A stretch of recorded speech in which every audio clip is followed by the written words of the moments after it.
Saint-Esprit. Hey! Oh, oh, oh, oh, oh, oh. Ah! Alléluia! Je préfère m'arrêter de danser, sinon je vais scandaliser quelqu'un ici là. Donc je préfère m'arrêter. Je risque de te scandaliser.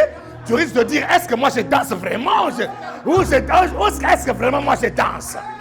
Hein? Si je te fais sortir un pas ici, tu ne vas rien comprendre.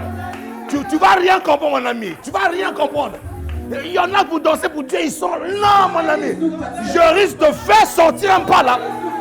Si je te fais sortir un pas là, frère, c'est-à-dire, si je te fais un pas là, c'est-à-dire que tu vas dire non, il faut que je danse, il faut que je danse. Si je te fais un pas ici là, si je te bloque quelque chose, si je te... Ah bon. Qui peut acclamer le roi des rois?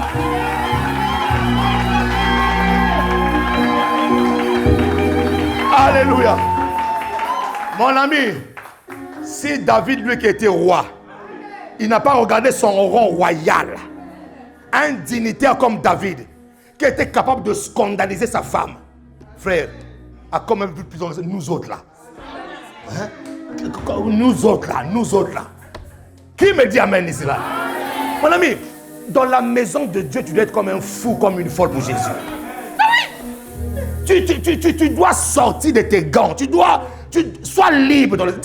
Sois un peu libre. Là, hein? Fais-nous des trucs que tu bloques. Tu sais pas. Ah! Acclame le roi. Merci beaucoup. Merci. Gloire au Seigneur. Si on peut prendre place dans sa merveilleuse présence. Ah, John, tu as raison de me mettre l'évangile parce que le pas que j'ai failli faire ici, là, ça va être compliqué. Vous savez, mes amis, c'est pour ça que moi, quand je fais les choses pour Dieu, j'aime pas regarder mon voisin. Parce que mon voisin risque de me contaminer. Non, je fais les choses pour Dieu moi-même. S'il faut que je fasse la folie pour Dieu, je le ferai. Qui me dit amen? Je vous salue tous au nom de notre Seigneur Jésus. C'est Dieu qui est bon et qui met la joie dans notre cœur. La Bible déclare, soyez toujours joyeux. Toujours. Soyez toujours. Donc, même s'il n'y avait pas de joie, moi, je vais créer ma joie. Parce que la Bible me dit d'être toujours. Donc, fabrique ta joie toi-même.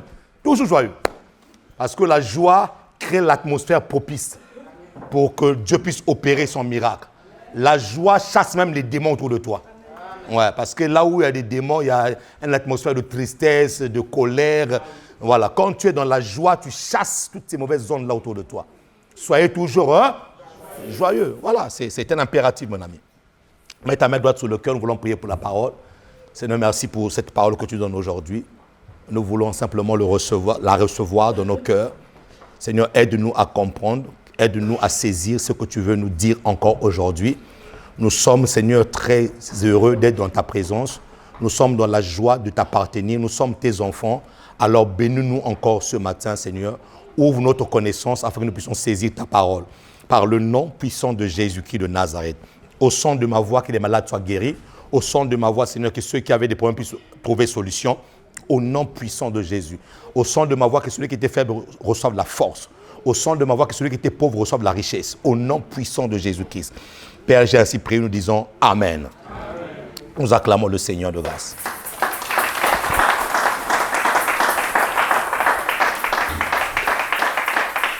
Nous saluons notre famille qui nous suit au travers d'Internet. Que Dieu vous bénisse. Alors, avant de commencer la parole, j'aimerais vraiment insister sur le fait que nous sommes en jeûne et prière du 21 au 4 décembre. Donc, prenez cela vraiment à cœur. Jeûnez comme il faut.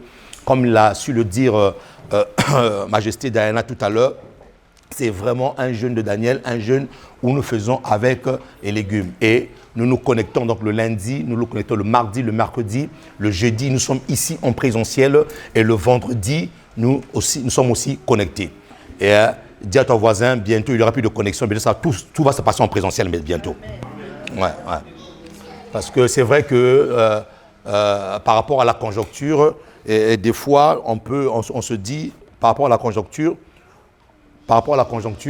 on n'a pas deux fois le choix de faire les choses comme cela. Mais d'ici peu de temps, on va commencer à faire des marathons de la prière à l'église. Voilà. Où les gens vont au travail le matin, le soir avant de rentrer chez eux, ils viennent prier à l'église. Ah, il n'y a pas d'amen ici, là. Marathon de prière. Pendant un mois, tu vas au travail, tu reviens, tu viens prier. Pendant un mois, dans la présence de Dieu. Ça ne sera pas en ligne cette fois-ci. Donc, pour ceux qui aiment en ligne, là, profitez bien. Bientôt, ça va changer. Ça va changer. Vous devez aimer la présence de Dieu. Vous devez aimer la présence de Dieu. Vous devez aimer la présence de Dieu. La présence de Dieu fait du bien. La présence de Dieu change des situations. Amen. Nous sommes en train de voir un point très important que j'aimerais insister encore aujourd'hui, et j'espère que par la grâce de Dieu, on va le finir, sur la rébellion. La rébellion qui est l'une des stratégies du diable pour pouvoir empêcher les enfants de Dieu de vivre la gloire de Dieu. La rébellion qui est l'une des stratégies du diable dans l'église même du 21e siècle, parce que je le répète encore, que nous sommes l'église des derniers temps. On nous appelle l'église des derniers temps. Les derniers temps ont commencé quand? Les derniers temps ont commencé lorsque Jésus-Christ était mort, ressuscité. Lorsqu'il est monté au ciel, nous sommes déjà entrés dans les derniers temps. Et donc, pour ce faire, nous avons vu dans le livre d'Apocalypse aussi que le diable est en train de jouer ses dernières cartouches. Il joue ses dernières cartes. Il est en train de faire en sorte que plusieurs des élus de Dieu, parce que la Bible déclare que même les élus seront séduits. Même les élus de Dieu seront séduits. Et donc, il est de notre responsabilité en tant que serviteur de Dieu, en tant que gardien de vos âmes, comme le dit la Bible, de pouvoir vous parler de certaines choses. Nous ne sommes pas là en train de faire l'apologie de Satan. Nous ne sommes pas là en train de défendre l'ennemi. Non, au contraire, nous sommes en train de démanteler, nous sommes en train de mettre en lumière toutes ces stratégies pour que les enfants de Dieu soient sages. Qui me dit amen. Et parmi justement ces points, parmi ces stratégies, il met en place dans le corps de Christ ce qu'on appelle la rébellion. Et la rébellion est quelque chose de très, très, très, très, très dangereux. La rébellion empêche quelqu'un d'accomplir sa destinée. Et nous avons défini la rébellion comme étant un état de cœur qui s'oppose à l'autorité. Comme étant un état de cœur qui s'oppose à l'autorité. Et pourquoi est-ce que l'ennemi pousse souvent les enfants de Dieu à s'opposer à l'autorité? Parce que nous avons dit que l'autorité, c'est celui qui a la capacité d'autoriser les choses. Dans le mot autorité, il y a autorisation. Donc l'autorité permet. Une autorité qui est investie de Dieu, bien sûr, parce que aussi, on a fait la différence entre une autorité usurpée, une autorité qui est une fausse autorité et une vraie autorité. Nous avons dit une vraie autorité, c'est cette autorité-là elle-même qu'il a reçue d'une autre autorité. Une vraie autorité, c'est celle-là qu'il a reçue de ses pairs qui l'ont conforté, qui l'ont placé, qui l'ont placé dans ce qu'il est en train de faire. Et je le répète et j'assume, parce qu'il y en a qui ne sont pas contents quand on dit ça, ne vous mettez jamais sous l'autorité d'une personne qui elle-même ne l'a pas reçue de quelqu'un d'autre. Non, ne vous mettez jamais sous cette autorité-là. C'est une malédiction même pour ces personnes-là. Donc, rassurez-vous que cette autorité-là, elle-même l'a reçue de quelqu'un. Et donc, si l'ennemi provoque dans ton cœur cet esprit de rébellion, c'est parce que quelque part, il veut empêcher ta destinée de s'accomplir. Pourquoi? Parce que Dieu ne descendra pas lui-même physiquement. Dieu a besoin des vases. Dieu utilise des hommes, Dieu utilise des femmes qu'il s'est choisi, des hommes et des femmes qu'il a placés, qu'il a investis de son autorité pour que lui, il se manifeste. Qui me dit amen? Dieu se manifeste au travers des vases qu'il a choisis. Et donc, qu'est-ce que le diable va faire? Le diable va te mettre en porte-à-faux avec l'autorité. Parce que nous avons dit que l'autorité est celui qui permet des choses, est celui qui autorise, est celui, il y a des personnes, lorsqu'ils ont quitté ma couverture pastorale, les choses ont commencé à arriver. Des mauvaises choses ont commencé à arriver. J'ai rencontré une sœur un jour qui était sortie de mon autorité pastorale. Non, c'était même pas moi. C'était à l'époque où j'étais encore chez mon père spirituel. La personne est sortie de l'autorité, est sortie de la couverture de l'autorité. Je vous assure que le jour où on a revu cette personne-là, même sa beauté, la personne était devenue laide. C'est-à-dire qu'on voyait qu'il y avait un ça ne va pas. Donc faites attention à la couverture, à la personne qui couvre. C'est vrai qu'on dit à la personne, mais en vérité c'est Dieu qui couvre. Mais Dieu couvre au travers d'un vase qui s'est choisi. Et je ne sais pas quel c'est là. Donc la personne, même son visage s'était amochi. Et je me suis posé la question, mais qu'est-ce qui s'est passé de ta vie? Même ta beauté, on voit que on a l'impression que tu as été vidé de quelque chose. On a l'impression que tu as été... Mais oui, parce que la personne est sortie de l'autorité. De l'autorité. C'est pour ça que moi, mes pères, j'ai des chouchoutes, mes amis. Moi, mes pères, j'ai fait attention. Mon père spirituel peut m'appeler à 4 h du matin, c'est vrai, tu viens ici, là. Mon ami, je prends ma voiture, je me déplace. Je fais attention de ne pas frustrer le cœur du père. Parce que c'est une autorité pour moi. Le jour où son cœur est frustré, le jour où il y a un problème où ça ne va pas. C'est pour ça que mon ami, il faut faire en sorte que son cœur soit en paix. Qui me dit amen ici là? Mon ami, c'est très important ce que vous dites là. Ce sont des choses qui sont très subtiles. Le diable est très subtil. Malheureusement, c'est là où beaucoup d'enfants de Dieu sont pris au piège. Et donc, nous devons faire attention. C'est pour ça que moi, je conseille souvent aux gens, si tu as un ça ne va pas avec une autorité, mon ami, va voir l'autorité et parle-lui. Qui me dit amen ici là? Et même quand tu lui parles là, tu dois avoir un temps. Il y a une manière. On ne parle pas à ma grande comme si on parlait à son fils ou je ne sais pas qui. Non. Quand on est devant l'autorité, il y a un langage qu'on tient devant l'autorité. Qui me dit amen ici là? Il y a un langage. Il y a des gens, ils sont devant l'autorité, ils parlent l'autorité, c'est comme si c'était lui l'autorité. Non! Faites attention, le diable est très subtil. J'ai vu des vies être bloquées simplement à cause du principe d'autorité. J'ai vu des gens ne plus pouvoir. On va dire, mais Dieu. Oui, mais Dieu passe par les hommes, mes amis. Dieu passe par les hommes. Donc, il est très important. Si celui qui a reçu mandat de Dieu, de pouvoir permettre des choses dans ta vie, de pouvoir autoriser des choses dans ta vie, est frustré dans son cœur, comment veux-tu qu'il puisse libérer les choses? Comment veux-tu que même sa couverture soit efficace sur ta vie? Je déclare sur ta vie que ça t'arrivera par le nom de Jésus-Christ de Nazareth. Qui me l'amène ici là? Et donc, nous avons dit d'où l'importance de bien garder son cœur. D'où l'importance de bien garder son cœur. Nous avons dit dans le livre de Proverbes 4, 23, garde ton cœur plus que toute autre chose, car c'est de ton cœur que viennent les sources de la vie. C'est de ton cœur que viennent les sources. Ça veut dire que ta vie est arrosée. Ah mon ami, c'est un principe qui est puissant.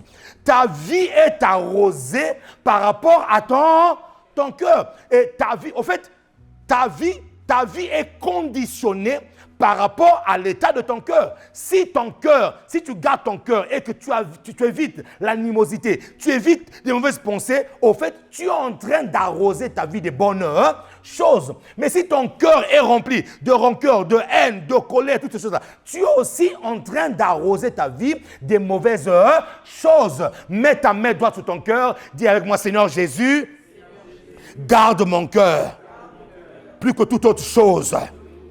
Car les sources de la vie viennent de mon cœur. Père, je te prie, donne-moi la force, la capacité de refouler dans mon cœur tout ce qui n'est pas de toi. Car ma vie dépend de mon cœur. Au nom de Jésus, quelqu'un acclame le Seigneur.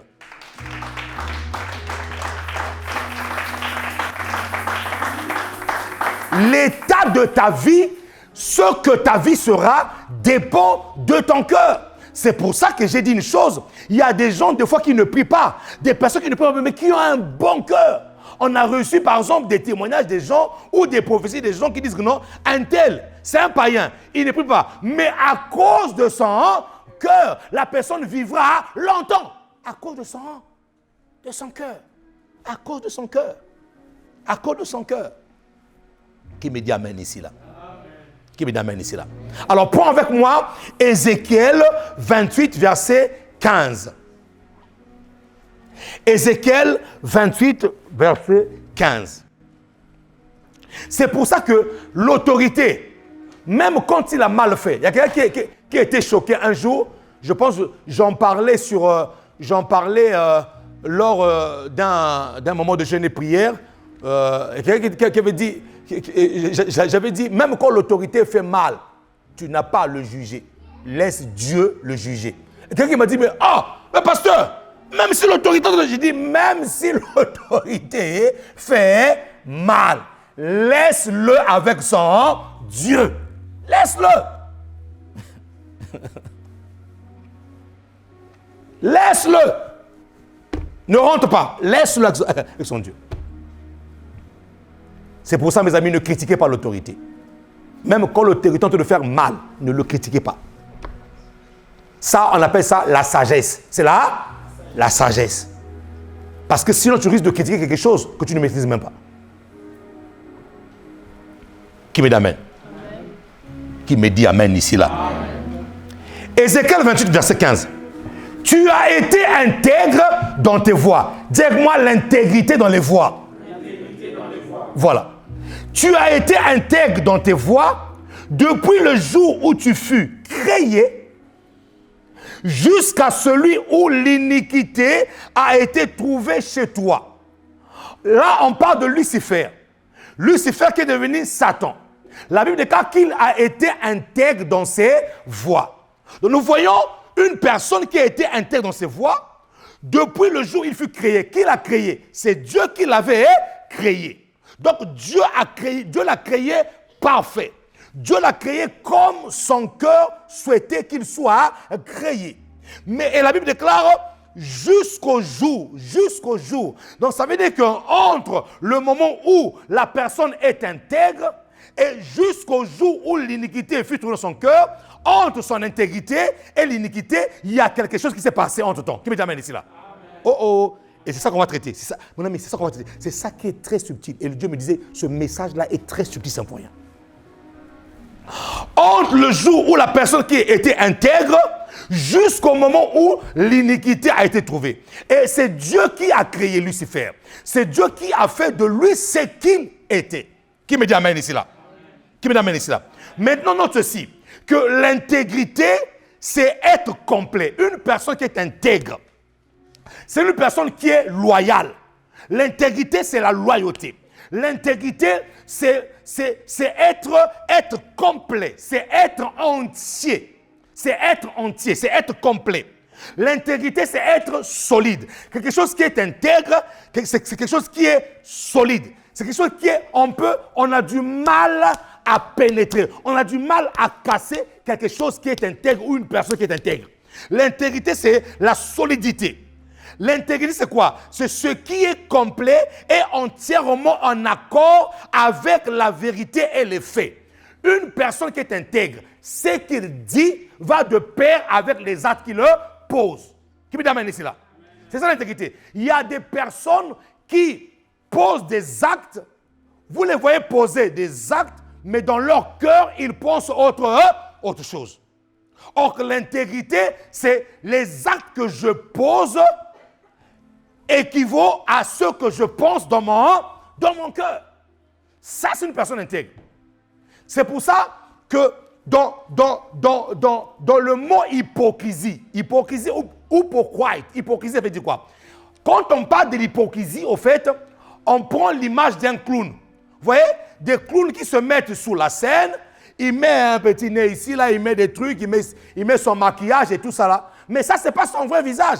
Son vrai visage est caché derrière son masque. Qui me amène? C'est pour ça que le mot hypocrisie, l'hypocrisie veut dire masque, masquer une personne. Donc il y a des gens qui ne sont pas intègres. Vous voyez, ils donnent une image à l'extérieur, Mais à l'intérieur, ce n'est pas ces personnes-là. Qui me dit amen ici là? C'est pour ça que même dans nos relations, vous devez même apprendre à prier que Dieu te révèle l'état de cœur de la personne qui est en face de toi. Ce n'est pas tout le monde qu'on appelle ami. Je répète encore. Ce n'est pas tout le monde qu'on appelle ami. Oh, je le dis encore. Ce n'est pas tout le monde qu'on appelle ami. Amen. Voilà. Oui. Et la Bible déclare que Lucifer était intègre. Ça veut dire quoi? Il était complet. Ça veut dire quoi? Il était entier. Oh, je prie Dieu que Dieu te garde entier au nom de Jésus de Nazareth. Je prie Dieu que Dieu garde ton cœur pur, que Dieu te garde intègre, que Dieu te garde entier. Parce que, écoute-moi très bien, ta destinée a besoin de ton intégrité. Je parlais avec mon épouse ce matin. On discutait. Et on faisait un petit bilan ce matin en venant ici à l'église. On a vu d'où est-ce que le Seigneur nous a pris, même en termes du ministère, les galères qu'on a connues, les difficultés qu'on a connues, et des personnes qui sont autour de nous. Et mon épouse et moi, on se disait, ah, vraiment, chouchou, la manière dont le Seigneur est en train de nous ouvrir les voies comme ça, là, on voit les choses arriver. Ah, si cette personne-là qui avait commencé avec nous était ici, là, il aurait bénéficié de ça. On parlait comme ça. Et c'est là où j'ai dit, au fait, c'est l'intégrité et la loyauté qui fait que même quand la personne est dans le moment difficile, tu ne connais pas son avenir. C'est-à-dire que ne juge jamais la personne dans son présent. Regarde-le dans le futur. Qu'est-ce que Dieu est en train de faire avec lui? Je disais à ma femme, ah, il y a des gens, franchement, qui ont commencé avec nous. Mais les choses que Dieu est en train d'ouvrir, oui, parce qu'on le voit. On voit ces choses-là. On voit comment est-ce que Dieu est en train d'ouvrir le chemin. On disait, ma femme, je dis à ma femme, si ces personnes étaient là, ils allaient bénéficier de ces choses-là. À cause de leur intégrité, à cause de leur loyauté. Qui me dit amen ici, là? Il y a des moments où tu commences quelque chose, les gens ne croient pas en toi. Il y a des moments où, quand tu es encore informé vide, les gens ne croient pas en toi. Vous savez, les gens aiment courir quand tout va bien. Les gens aiment être là quand tout brille déjà. Ça brille déjà. C'est pour ça qu'on dit que le riche a beaucoup d'argent. Mais le pauvre n'a pas beaucoup d'amis. Tes vrais amis, tu les connais au moment de galère. Oh, oh, oh, oh, oh, oh, oh. Tes vrais amis, tu les connais quand tout va mal. Tous ceux qui viennent là, au moment où il y a la gloire, mon ami, il faut bien les checker. Point ami, mets-les. S'écouler. Mon ami, il faut les serrer, les secouer. Marcher avec des gens qui sont intègres. Marcher avec des gens qui... Et vous savez que l'intégrité, même à chaque étape de la vie, doit être vérifiée. Qu'est-ce qui me dit que la personne qui était intègre avec moi aujourd'hui, demain encore il sera intègre? Ah, qui me dit amen ici, mon ami? Qui me dit amen ici? La Bible déclare quoi? Tu as été intègre dans tes voies.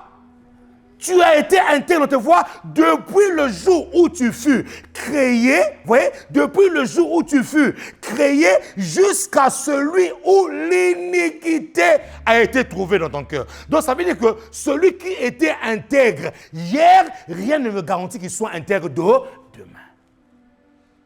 Maintenant, qu'est-ce qui fait ce changement? Qu'est-ce qui fait ce changement? Il a été intègre, mais l'iniquité a été trouvée dans son cœur. Prends avec moi le verset 17.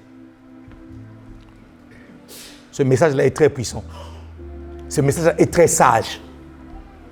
C'est un message très sage. C'est un message, au fait, qui va te faire monter en gamme en termes de sagesse. Oui. C'est un message qui va te faire monter en gamme en termes de sagesse. Le verset 17 dit quoi? Verset 17. C'est bon? Écoutez. Ton cœur s'est élevé à cause de ta beauté. Ton cœur s'est élevé à cause de ta beauté. Tu as été corrompu. Tu as corrompu ta sagesse. Par ton éclat, je te jette par terre. Je te livre en spectacle au roi. Qu'est-ce qui a fait que la personne qui était intègre et que l'iniquité soit trouvée dans son cœur? C'est parce que il s'est élevé dans son cœur s'est élevé à cause de quoi? À cause de ça? À cause de ça? À cause de ça? De sa beauté. Mais la bonne question que je veux te poser ce matin, qui lui a donné cette beauté-là?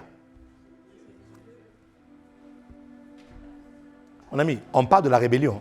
On parle de la rébellion. Qui lui a donné cette beauté-là? Répondez-moi. Qui lui a donné cette beauté-là? C'est Dieu. Donc, le cœur d'un rebelle ou le cœur d'une personne intègre devient rebelle lorsqu'il commence à se vanter de ce qu'on lui a donné. Ça ne vient même pas de lui, hein. On lui a donné. C'est un don de Dieu. Mais celui qui a reçu le don de Dieu commence à vouloir dépasser Dieu lui-même.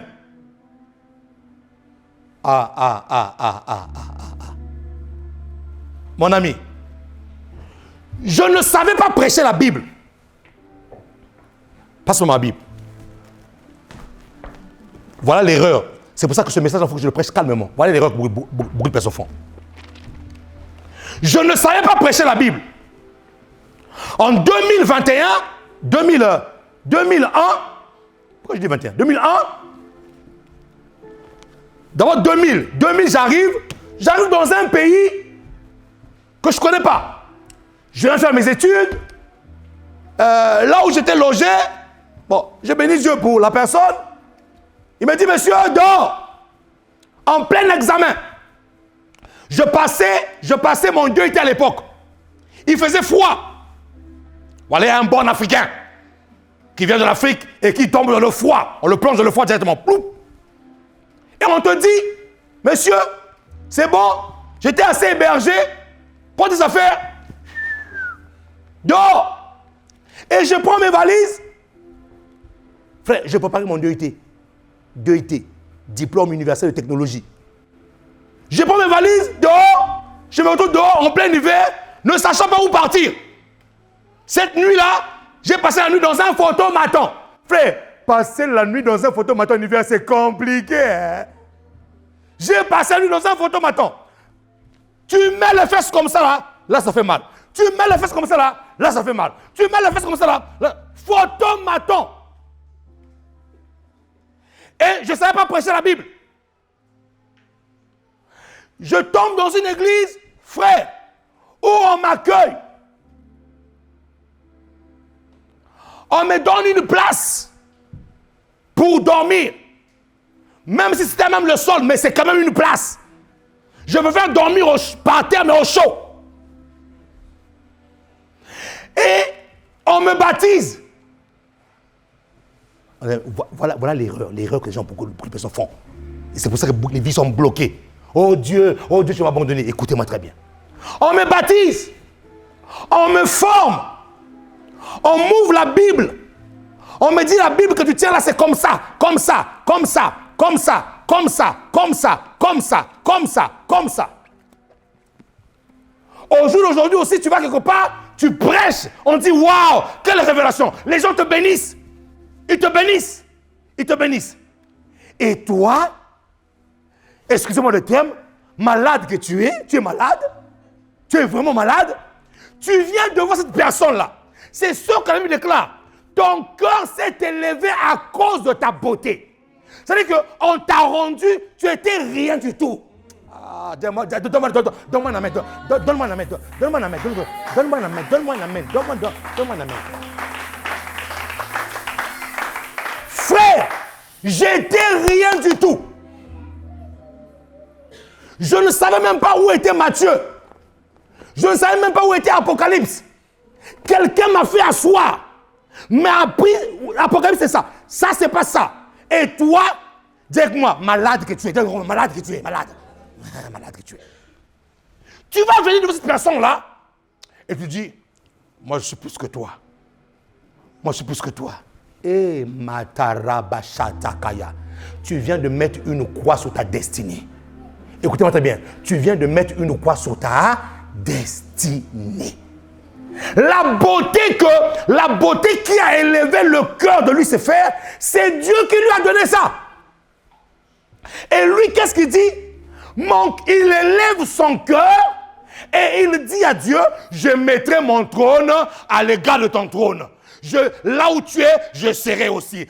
Moi aussi, je serai comme Dieu. Hein? La rébellion commence à naître dans le cœur d'une personne qui ne reconnaît pas que ce qu'il a là, il l'a reçu de quelqu'un d'autre. La rébellion naît dans le cœur d'une personne qui ne reconnaît pas que ce qu'il a, il l'a reçu de quelqu'un d'autre. Qui peut acclamer le Seigneur de grâce ici?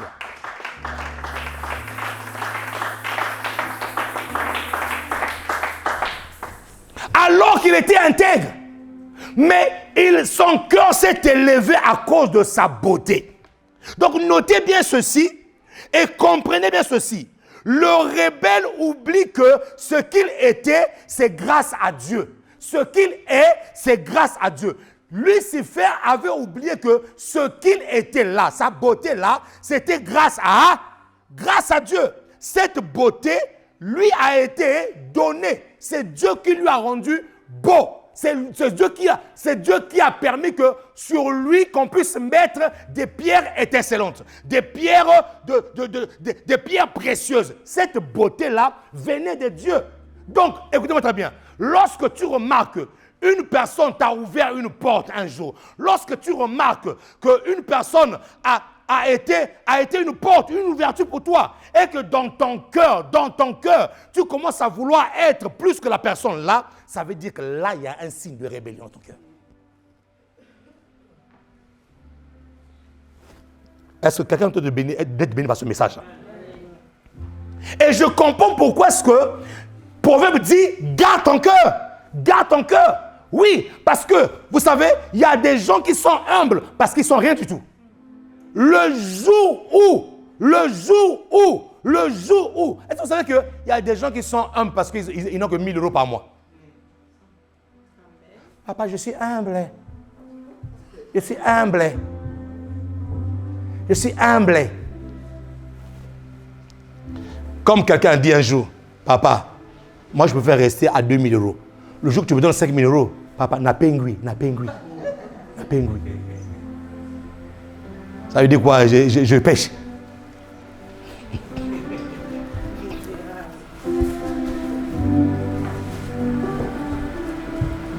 Qui peut acclamer le Seigneur ici là?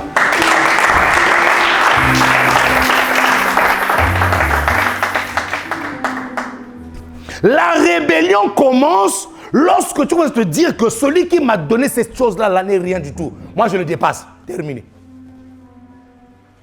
Terminé. Là, c'est un signe de la rébellion. Notez encore ceci. Le rebelle oublie souvent la source. Vous voyez? Le rebelle oublie souvent la source de ce qu'il est et pense avoir le même rang que celui qu'il a élevé. Le rebelle oublie souvent la source et pense avoir le même rang. Ouais. C'est ce que Satan a dit. Quand vous lisez Ézéchiel 28, il dit quoi? Je mettrai mon trône à ton égal. Il pense avoir le même rang. Le rebelle oublie souvent sa source, oublie souvent la source de ce qu'il est et pense avoir le même rang que celui qui l'a élevé. Que celui qui l'a élevé. Dis avec moi, parlons un peu de l'élévation. Voilà encore l'erreur que les gens font. L'élévation que tu vas connaître. Écoute encore ce principe-là, parce que tu es dans une église où le pasteur aime beaucoup les principes. L'élévation qui a été prononcée dans le monde spirituel doit être relayée par la bouche de quelqu'un sur la terre qu'on appelle Saül. Je le répète encore. L'élévation, au fait, ce n'est pas un homme qui élève. C'est Dieu qui élève. Mais l'élévation qui a été déclaré dans le monde spirituel doit passer, doit être relayé par la bouche d'un homme sur la terre qu'on appelle le salut. Donc, écoute-moi très bien. Dieu peut t'avoir élevé. Dieu peut te ramener à un niveau très élevé. Mais pour que cette élévation-là soit effective, Dieu va permettre que cette élévation-là passe par une bouche. Oh. Qui comprend le principe? Qui comprend le principe? C'est pour ça que la Bible dit que Jésus-Christ, il grandissait en stature, en intelligence, devant Dieu et devant les... Écoutez, Jésus-Christ grandissait devant Dieu d'abord et ensuite devant les... Deux choses. Donc ça veut dire quoi? Dieu avait sa part. Ce que Dieu a déclaré dans le monde spirituel devait être reconnu par les hommes sur la terre. C'est ça le principe. Donc, comprenez une chose, que le rebelle oublie sa source. Il oublie là où Dieu l'a tiré. Il oublie sa source et il pense avoir le même rang que celui qui l'a élevé. C'est pour ça que nous voulons être une église sage. Pas des personnes qui sont amnésiques. Pas des personnes qui oublient. Non. De nous souvenir que quelque part, comme je vous ai expliqué tout à l'heure, j'étais rien, frère. À l'époque, même quand tu me voyais, tu étais pitié de moi. Quand le culte finissait, tout le monde rentrait à la maison. Moi, je prenais ma chaise à l'extérieur. Donc, là, moi, on est kické. C'est pour ça que je ne peux jamais être amnésique. Je ne vais jamais être fou. Il n'y a que des fous qui font ça. Je t'assure. Viens ici, là. Viens parler mal de mon père spirituel. Tu vas voir comment je vais te chasser ici, là. Non, non, sérieux. Je suis très sérieux de ce que je dis, là. Et ceci, écoutons bien, ceci, peu importe ses fautes. Ceci, peu importe ses erreurs. Ceci, peu importe ce qu'il est. Peu importe ce qu'il est. Peu importe ses erreurs, peu importe ses fautes. Viens parler mal de lui ici.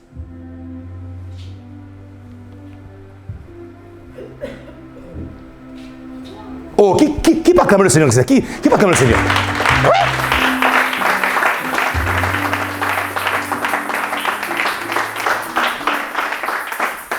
Les gens sont amnésiques. Ils oublient.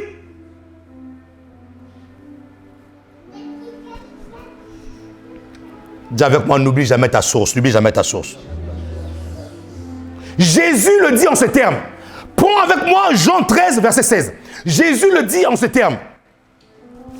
Suivez ce que Jésus-Christ dit. Jésus dit ceci. Jean 13, 16. En vérité, je vous le dis. Le serviteur n'est pas plus grand que son Seigneur. Le serviteur n'est pas plus grand que son Seigneur. Plus loin, ni l'apôtre plus grand que celui qui l'a envoyé. Nous voulons avoir des chrétiens aujourd'hui qui sont envoyés, mais qui se reconnaissent toujours à leur place, qui n'ont pas la prétention de dépasser celui qui l'a envoyé, qui me dit amen ici, là. Nous voulons avoir des chrétiens aujourd'hui qui sont comme le bâton de Moïse. Ah, qui peut acclamer le Seigneur, qui peut acclamer le Seigneur.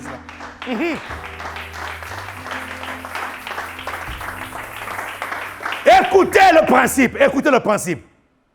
Dis-moi, je suis à l'école du principe. Moïse, qu'est-ce que tu as en tes mains? J'ai un bâton. Écoutez-moi très bien. Écoutez-moi, Église. Moïse ne savait pas que ce bateau-là, un jour, pouvait se transformer en serpent. Il ne le savait pas. Dieu lui a dit, Moïse, qu'est-ce que tu as en tes mains? J'ai un. Lui, son bâton-là, il croyait que c'était juste le bâton du pèlerin, qui devait l'aider à aller à la montagne ou qui devait l'aider à traverser le désert. Ah, Seigneur, je veux que tu comprennes ce principe-là. Moïse! Oui, ma fille, regarde-moi comme ça, je veux que tu comprennes ce principe, ma fille. Je veux que tu comprennes ce principe-là. Moïse, qu'est-ce que tu as en tes mains? J'ai un bâton.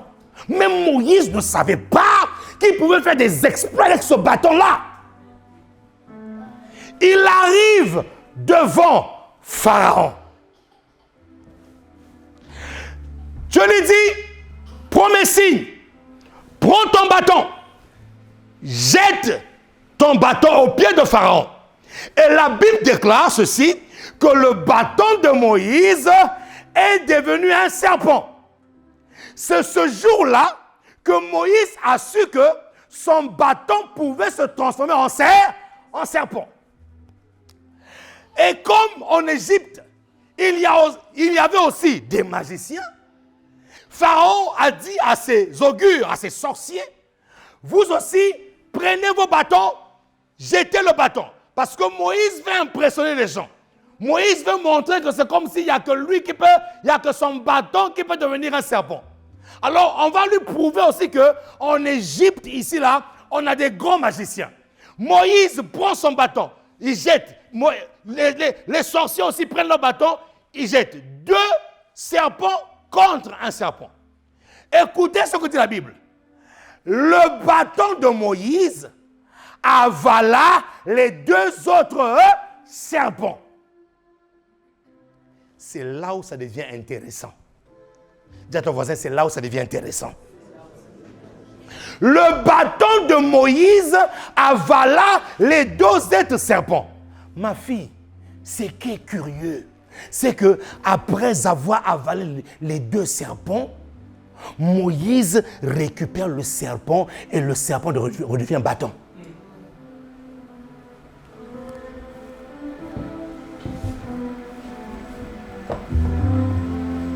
Ce qui est bizarre, c'est que le serpent, après avoir avalé les 2 autres, Moïse récupère le serpent. Le serpent dit, j'oublie pas ma condition d'avant, je suis bâton, je reviens bâton. Le serpent n'a pas dit, oh non, j'ai fait des exploits, j'ai avalé des serpents. Moïse, toi et moi, c'est même pas toi qui as fait le travail, c'est moi qui ai fait le travail. Donc, je vais rester serpent. Non, il récupère le serpent, bien que le serpent a fait des exploits, malgré ces exploits-là, il n'a pas oublié que c'était un bâton. Ah, je veux que tu acclames cette parole, mon ami.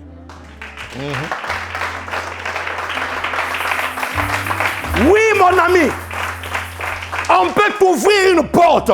On peut créer vers toi une porte d'élévation. On peut faire en sorte que tu puisses atteindre ton but. Parce que le but que tu atteins pas, le but que tu as atteint dans ta vie, Dieu passera toujours par quelqu'un. C'est pour ça qu'il ne faut jamais mépriser les gens. Il ne faut jamais mépriser les gens. Parce que là où tu veux arriver là, tu auras besoin de quelqu'un.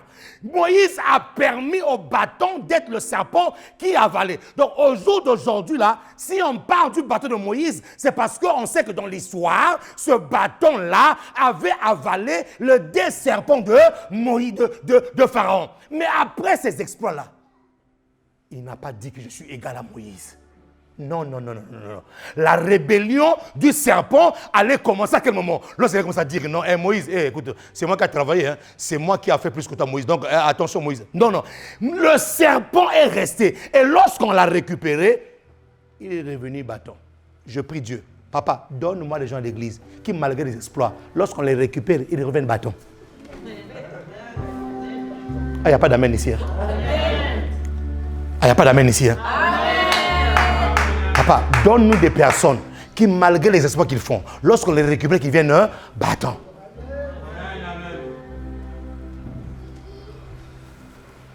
Qui peut acclamer le Seigneur de grâce?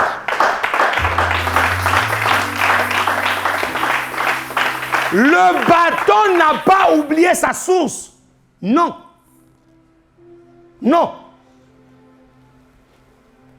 Le serpent n'a pas oublié qui il était au départ.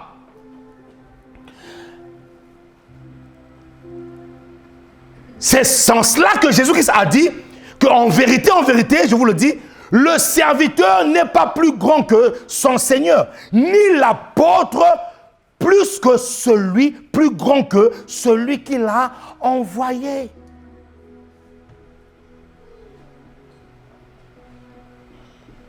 C'est pour ça qu'il y a des moments où je suis là. J'ai dit à mon épouse, prends une enveloppe. Prends l'enveloppe. Mets une offrande conséquente à l'intérieur. Allô? Oui. Tu es où? Mais pourquoi tu me cherches? Tu es où? Mais je suis en train de tourner là-bas. Quand tu arrives à la maison, dis-moi. Enfin, ce sont les choses que je fais. 22h. Mais tu n'es pas encore réveillé. Mais pourquoi tu me cherches? Dis, je vais te voir. 23h. Il rentre. Je prends la voiture. Brrr, toute la nuit.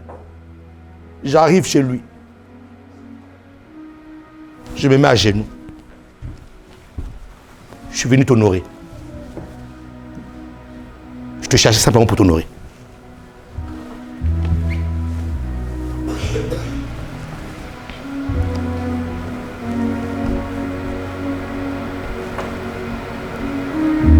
C'est pour ça qu'il y a des choses dans la vie, des fois qui t'arrivent.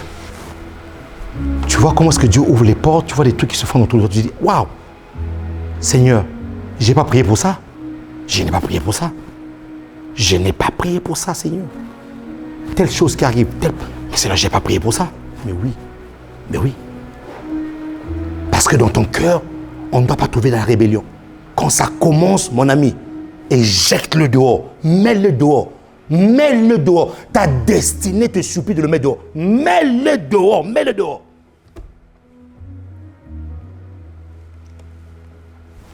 Qui me amène ici là? Écoutez, David se souvenait toujours qu'il n'était rien et avait décidé dans son cœur de ne pas toucher à Saül qui était rejeté par Dieu. Saül était rejeté par Dieu, bien que rejeté par Dieu, David dit, loin de moi de toucher à loin de l'Éternel. Bien que Dieu avait rejeté Saül, au fait, David se rendit compte que j'étais dans la brousse. Je n'étais rien. C'est vrai, j'ai combattu l'ours et le lion. D'accord. Mais qui m'a donné l'opportunité de terrasser Goliath et que je devienne le gendre du roi? C'est Saül. Dis-moi, c'est la sagesse. Il s'est entraîné dur. L'ours, mais personne dans la brousse savait que David avait terrassé l'ours. Personne. Il n'y a que lui qui le savait. Qui me dit amen ici là? Il n'y a que lui qui le savait. Mais ce jour-là, il arrive, Saül le permet. Saül dit, bon, vas-y. Il a convaincu Saül, Saül dit, vas-y. Maintenant qu'il a terrassé Goliath, David n'avait jamais connu ce qu'on appelle le palais royal. Ce jour-là, on lui dit, appelez-moi le fils d'Isaïe qui vient ici là. C'est ce jour-là qu'il rentre dans le palais royal. Et c'est ce jour-là qu'il commence à jouer pour le roi. Il ne connaissait pas ces choses. C'est pour ça que malgré le mal de Saül, malgré que Saül voulait le tuer, malgré que Saül voulait le décimer, il a dit, loin de moi, de toucher à loin de l'Éternel. Waouh, Seigneur, quelle sagesse. Quelle sagesse. David arrive. David qui avait l'habitude de voir le roi Saül. Il était grand de taille. Il était beau de figure. Il était, comme on dit, élancé. Il était grand. Il était beau. Mais ce jour-là, mon ami, on dit à David, David, le roi est agité. Il y a un esprit mauvais venant de la part de l'Éternel qui est en train de l'agiter. Toi, va jouer à la harpe pour que l'esprit mauvais le quitte, pour qu'il soit soulagé. Mon ami, David arrive, son roi à lui, le roi qui l'a donné l'opportunité d'être ce qu'il était. Il arrive, il trouve le roi en train de... Quand l'esprit mauvais s'est emparé de lui. Le roi en train de divaguer. Le roi en train de... David, c'est toi, je veux te taper. Le roi devient fou. Écoutez-moi très bien. David sort de là. Il sort du palais royal. Frère, David ne dit même pas un mot. David ne dit pas... Et pourtant, il avait reçu l'onction pour être roi. Mon ami, alléluia, alléluia.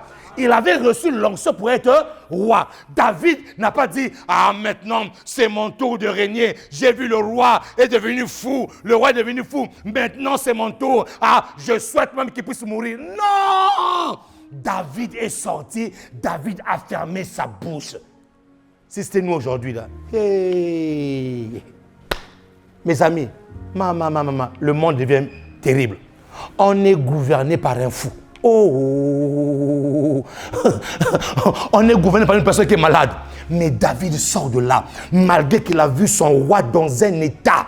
Il a vu son roi dans un état vraiment où il n'avait plus ses moyens. David sort de là, il ferme ça. Dis-moi, c'est la sagesse. Dis encore, c'est la sagesse. David savait qu'il devait devenir roi.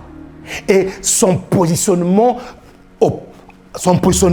en tant que roi ne dépendait même pas de Saül, ça dépendait de Dieu d'abord. Donc, même quand il a vu celui qui avait permis qu'il puisse entrer dans le palais royal, dans cet état-là, David n'a rien dit. David n'était pas devenu un fou. David n'est pas devenu amnésique, oublieux. Non. Il a respecté le roi. Il a traité le roi comme il le fallait le traiter. Il n'a pas commencé à publier. Non, Saül est devenu fou. C'est maintenant moi le roi. Non, il n'a pas eu un cœur rebelle.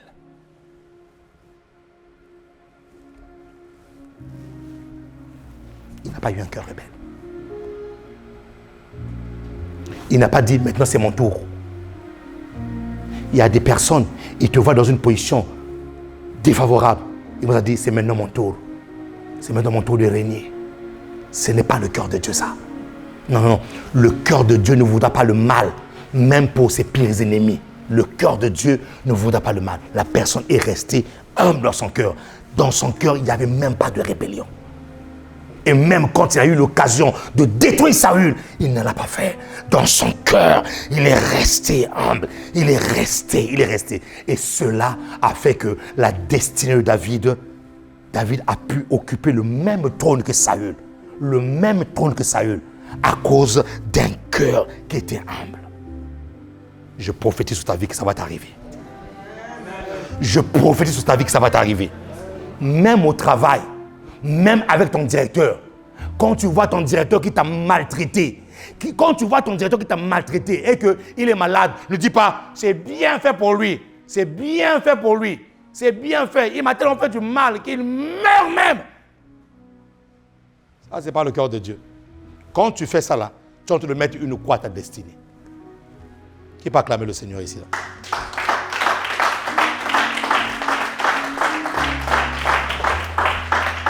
Note encore ceci, la rébellion vient lorsqu'on commence à se surestimer. La rébellion vient lorsqu'on commence à se surestimer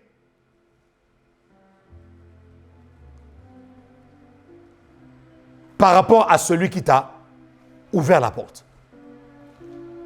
Ouais. La Bible dit que son cœur s'est élevé à cause de sa beauté. Donc ça veut dire que quelque part, Satan s'est surestimé. Donc, la rébellion commence quand la personne commence à dire, attention, je ne parle pas ici là, d'être conscient de son potentiel, d'accord, ça c'est autre chose, d'être conscient de son potentiel, de dire ce que tu es, de confesser ce que tu es, mais je parle ici là d'un sentiment où tu te crois plus supérieur que tout le monde. Sachez une chose, celui qui est fort et qui a tapé tout le monde a toujours une personne qui est capable de le taper aussi un jour. Amen. Sachez une chose, quelqu'un qui a une beauté sublimissime a toujours une personne qui est plus belle qu'elle. Donc, il faut une personne qui est sage doit commencer à travailler dans son cœur ce qu'on appelle la loi de la modestie. Satan n'était pas du tout modeste. C'est-à-dire qu'il s'est surestimé. Il a pensé que sa beauté-là dépassait la beauté de Dieu. Il a pensé que sa beauté-là, lui aussi, pouvait mettre son trône comme Dieu a mis son trône. Faites très attention. Lorsque tu commences à opérer, lorsque tu commences à avancer, lorsque Dieu permet que le couloir de ta destinée commence à s'ouvrir, ne te surestime pas. Puisse dans ton cœur, tu puisses avoir ce qu'on appelle la modestie. C'est quoi la loi de la modestie? La loi de la modestie consiste à considérer les autres supérieurs à moi. C'est la modestie. La loi, une personne modeste va dire non, l'autre est supérieur. Moi, je suis qu'un serviteur. C'est ça être modeste. Et quand tu commences à trop te surestimer, la rébellion commence à te guetter. Quand tu commences à trop te surestimer, tu ouvres une porte pour que l'ennemi vienne s'aimer quelque chose dans ton cœur.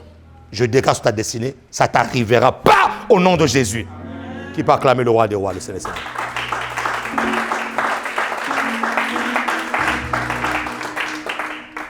Qui me dit amen? Je termine avec ceci. La rébellion est une stratégie utilisée par le diable pour épuiser les serviteurs de Dieu afin qu'ils n'accomplissent pas leur mission. Malheureusement, beaucoup de serviteurs, et pour vous qui allez devenir serviteurs ici à Salut Nation, vous devez comprendre ce principe-là. Pour ceux qui sont déjà happés et pour ceux qui vont le devenir, pour ceux qui vont devenir ministres, la rébellion est une stratégie de l'ennemi qui consiste à faire quoi? J'ai dit à fatiguer, à épuiser les serviteurs de Dieu afin qu'ils n'accomplissent pas leur destinée. Et c'est ce qui est arrivé à Moïse. Prends Deutéronome 1, verset 43. Deutéronome 1, verset 43. Je vous parlais, mais vous n'écoutâtes point, vous fûtes rebelles à l'ordre de l'Éternel et vous montâtes audacieusement à la montagne de l'Éternel. La rébellion est l'une des techniques qui épuisent ceux qui servent le Seigneur. Pourquoi? Parce que lorsque Dieu a dit, et que le serviteur a entendu la voix de Dieu, et que le serviteur a entendu l'orientation de Dieu, vous allez voir que lorsqu'il réunit le peuple pour leur dire, maintenant, Dieu m'a dit ceci, vous allez voir certaines voix se lever pour dire, est-ce que Dieu peut dire ça? Est-ce que Dieu peut dire ça? Regardez quand on a commencé l'achat-temple. C'est une folie, hein? Il y a une personne qui me disait, pasteur, j'ai raconté ton histoire à mon pasteur, à moi. Mon pasteur là a dit, mais monsieur, il est fou. Quand je lui ai montré, je lui ai dit l'état de l'église, le nombre que nous sommes et le projet que nous avons projeté là. Il a dit, mais est-ce que cet homme-là, ce pasteur-là, il est normal? Il est normal. Mais je vous assure que ce que Dieu est en train de faire, c'est terrible. Même moi-même, je tremble. C'est-à-dire que même moi, là où je suis là, je tremble. Vous voyez ce qu'on est écrit là? Ça devient une réalité là. Je vous dis la vérité. Et au départ, je vous disais une chose. Je ne sais pas comment Dieu va le faire, mais Dieu va le faire.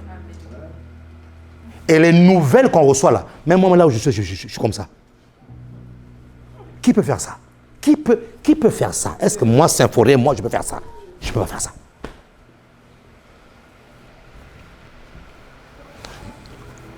Je suis allé au Ghana. Je rentre dans le complexe de pasteur Dag. Frère, quand tu rentres dans ce complexe-là, tu dis ça là, c'est pas un homme. C'est pas un?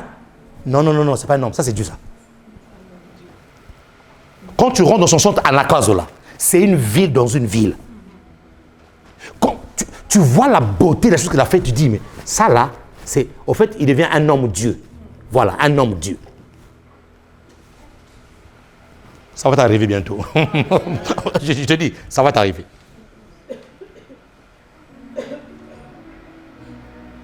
Qui me dit amen ici là? Qui me dit amen? Quand j'annonce à l'église que nous allons acheter, quand j'annonce à l'église que peu importe le nombre que nous sommes ici là, nous allons acheter. Vous savez, il y a des gens qui ont envie de dire, non, pasteur, non, mais tu crois, mais pasteur, mais vraiment, mais regarde l'état de l'église, pasteur. Mais est-ce que Dieu a besoin de voir l'état de l'église pour agir? Non. Et on a commencé. Frère, en fait, j'ai pas envie d'anticiper. Mais ce que Dieu fait là, je tremble. Je suis comme ça. Donc, ce que Dieu fait là, je ne peux pas venir me dire cela. Vous savez, c'est moi le pasteur. Vous savez, c'est moi. Power. Frère, en fait, ça te rend humble. Je vous dis la vérité.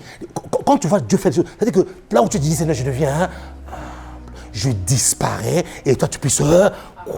Mon ami, Dieu fait des choses terribles. Salut nation, préparez-vous. Et ça fait des années que je prophétisais ça.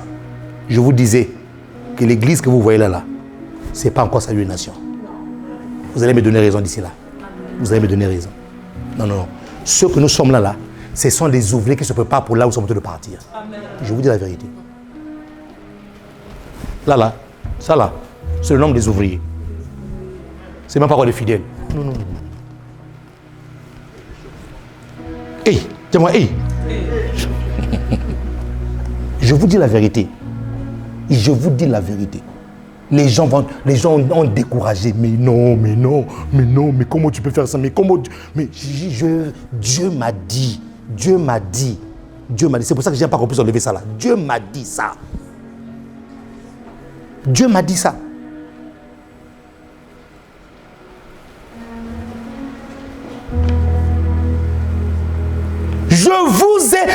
Je vous parlais, mais vous n'écoutâtes point, vous fûtes rebelles à l'ordre de l'Éternel et vous montâtes audacieusement à la montagne de Dieu. La rébellion fatigue. Moïse a été épuisé. C'est pour ça que, chers serviteurs, ceux qui m'écoutent ou qui tomberaient sur cette vidéo-là, faites en sorte que lorsque Dieu vous dit quelque chose de faire, faites-le. Peu importe la rébellion qui s'élève, peu importe les gens qui croient en vous, qui ne croient pas en vous, faites-le. C'est, en fait, une seule parole de Dieu vaut mieux que 10 000 personnes. Amen. Je vous dis la vérité. Faites-le. Quand tu es convaincu que c'est Dieu qui t'a dit, même si moi, ton pasteur, je suis... Fais-le. Dieu t'a dit. Dieu t'a dit. Fais-le. Dieu t'a dit. Fais-le. Maintenant, si Dieu m'a dit quelque chose aussi contre ça, je dirais que non, Dieu, ce que tu fais là, c'est pas bon. Mais si Dieu m'a rien dit, j'étais convaincu. Fais-le. Ah ouais. Qui me dit amen ici là? La rébellion fatigue. Et nous avons Moïse a été fatigué. Mes amis, Moïse prend Israël. Le libérateur, il prend le peuple de Dieu. Il les ramène. Déjà, dès qu'ils arrivent dans le désert, Moïse, on a faim, Moïse, tu es un assassin, tu nous as pris de l'Égypte. Ah, dis-moi, les pasteurs. Dis encore, les pasteurs.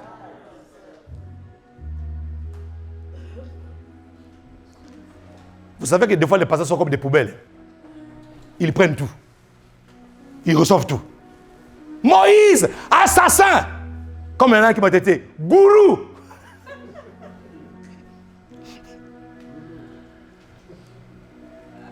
Il est venu me saluer. Il me tend la main comme ça. Faux pasteur.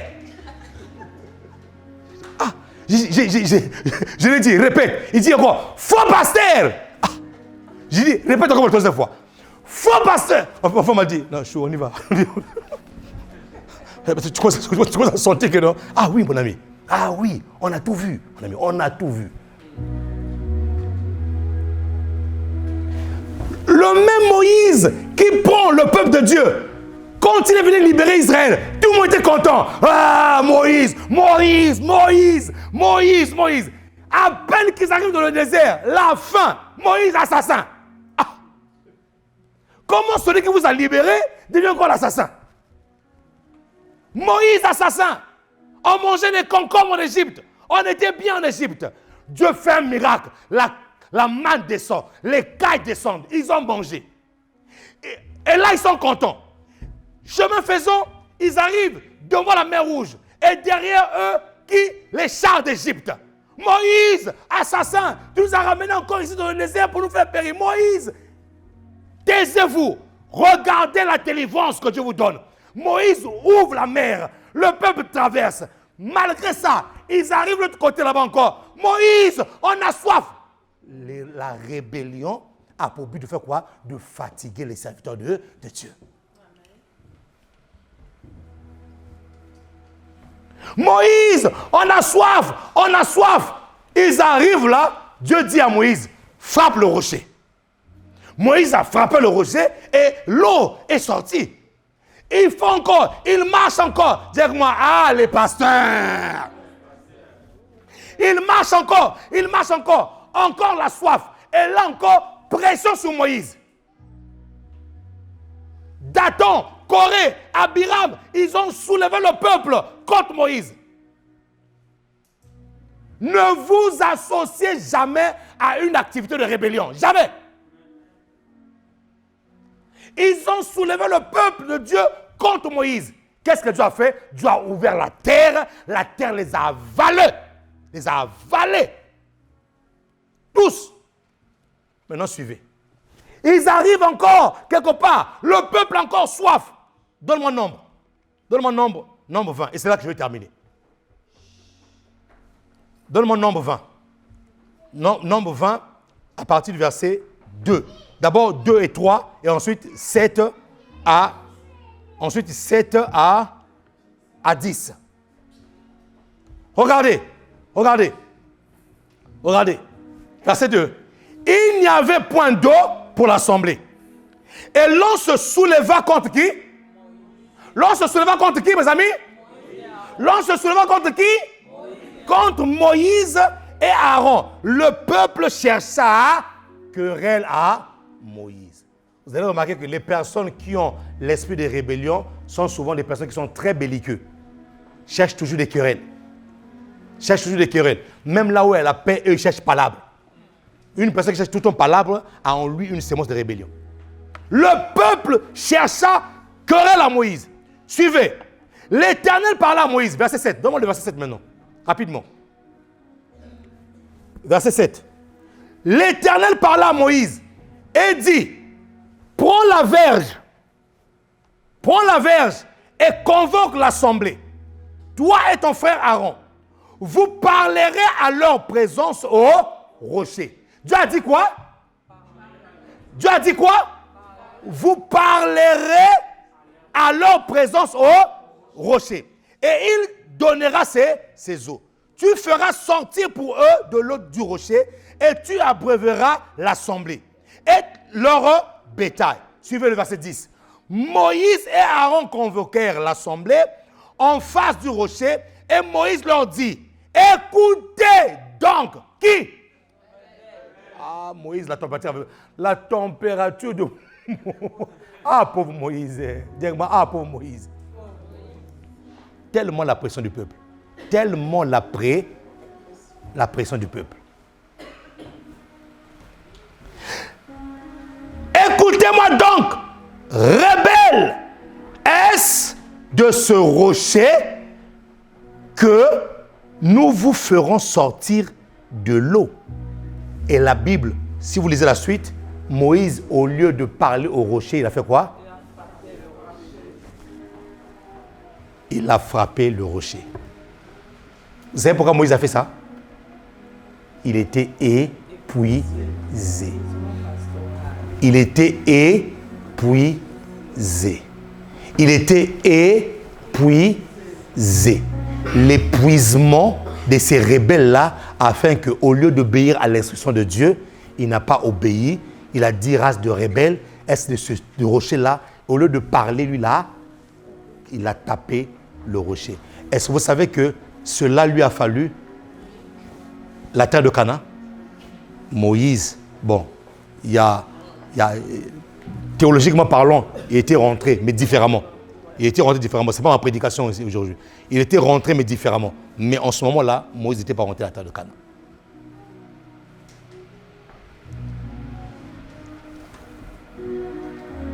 Si vous voulez avoir un pasteur efficace, mon fils, écoute-moi. Ne l'épuisez jamais. Si vous voulez que votre pasteur puisse avoir le rendement qu'il faut, que son onction puisse travailler sur vos vies, ne soyez pas des fils et des filles rebelles. Ça va l'épuiser.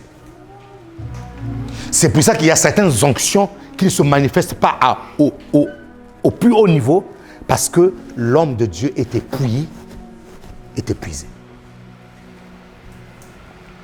Obéissez à l'instruction qu'on vous donne, mais ne l'épuisez pas. Écoutez la voix de Dieu qui parle au travers de sa voix. Vous allez réussir, mais ne l'épuisez pas. Parce que si vous avez un pasteur épuisé dans le ministère, l'église n'avance plus.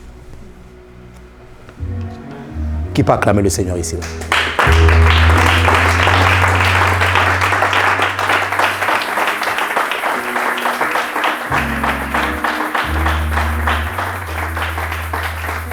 Ma prière ce matin, que Dieu te donne un cœur d'enfant. Ma prière ce matin, que si tu reconnais que c'est un père que Dieu m'a donné, obéis à l'instruction.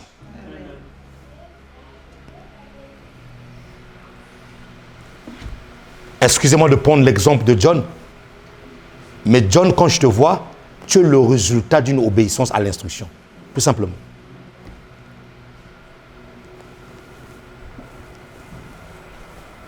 L'obéissance à une instruction ouvre les portes et ça te bénit toi.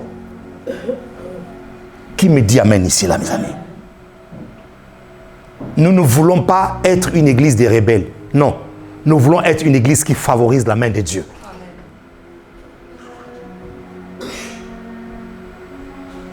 Et moi-même, en tant que votre père dans la foi, je n'ai pas envie de récolter des choses que je n'ai pas sémées. Vous comprenez? Est-ce que vous comprenez ça? Amen.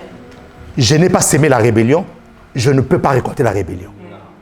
Non. Parce que dans le principe de la loi de la sémence et de la sémaille, on récolte ce que tu as sémé. Si nous avons ce cœur-là d'enfant, je vous assure qu'on ira très loin avec le Seigneur. Je ne dis pas que tu ne peux pas être attaqué si les attaques de rébellion arrivent dans le cœur souvent des personnes. Je vous dis la vérité. Même moi qui vous parle. Oui, même moi qui vous parle. Tu commences à avoir des pensées un peu bizarres. Un moment où tu dis, mais comment tu peux avoir une pensée comme ça envers ton père? Mon ami, tu fléchis, je dis tout de suite là, tu commences à prier. Seigneur, pardonne-moi. Ce sont des principes qui font d'une église, qui soit une église forte. Ce sont des principes qui font que même dans l'église, que les miracles se font à l'église sans problème. Qui me dit amen ici là? Amen. Qui peut se lever là où il est et acclamer le Seigneur de grâce?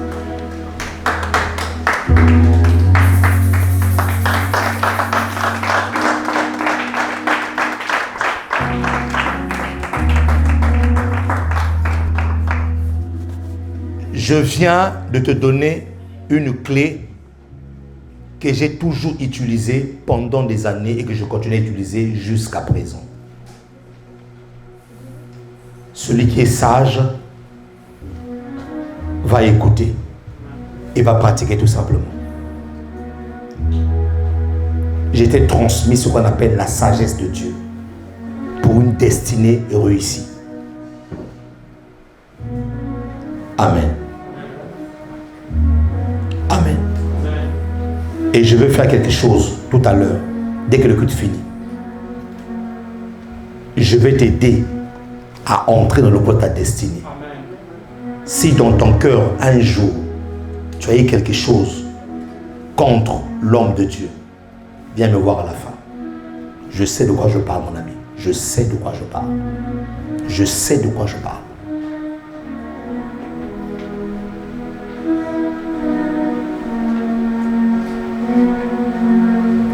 Le jour où, pour la première fois de ma vie, où j'avais eu un différend avec mon père spirituel, alors que je n'avais pas tort, je suis allé le voir dans son bureau.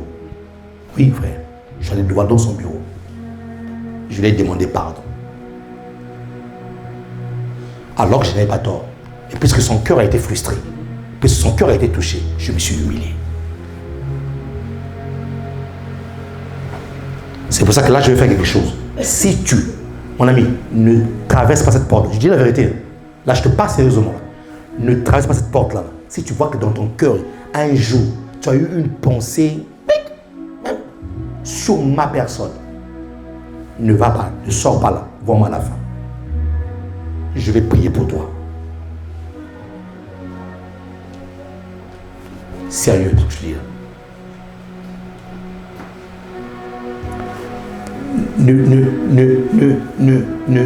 mets pas d'idées dans la tête. Ah, il va croire que. Si tu dis ça là, qu'il va croire que. N'écoute pas la voix du diable qui te parle là.